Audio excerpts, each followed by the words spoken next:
tinha celular. O telefone era o seguinte, na farmácia da minha mãe lá e do meu pai, tinha um telefone preto desse tamanho, com a boca, dava um eco danado. A gente falava no Rio de Janeiro para pedir alguma coisa para o laboratório, ligava de manhã, avisava o telefonista, 6 horas da tarde já falava, sua ligação está pronta. Se caísse, dava um abraço. Só na outra semana.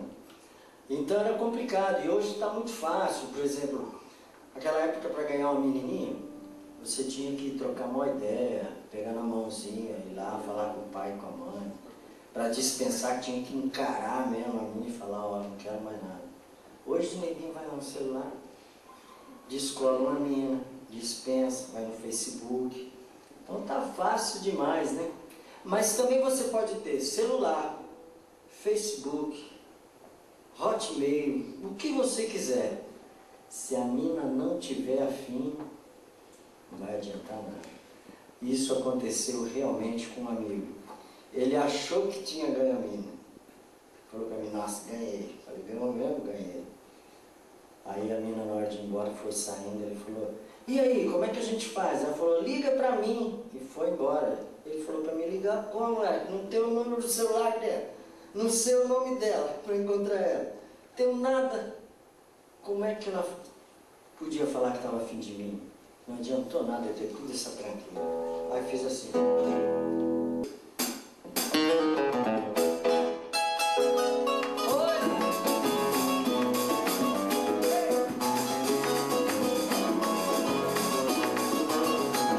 Pra que eu quero um celular? Diz pra mim se eu não tenho seu número para ligar. Pra que entrar no Facebook? Se por mais que eu cutuque, você não vai me adicionar. Pra que eu quero um GPS? Diz pra mim se eu não tenho endereço pra te achar. Pra que entrar no Hotmail?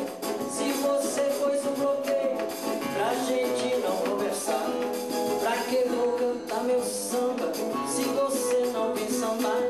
Pra que quero tanta fama se você não tietar? Pra que casa na varanda se você não vem morar? Pra que arrumar a cama se com você só vou sonhar? Pra que eu quero um celular? Diz pra que se eu não tenho seu número para ligar?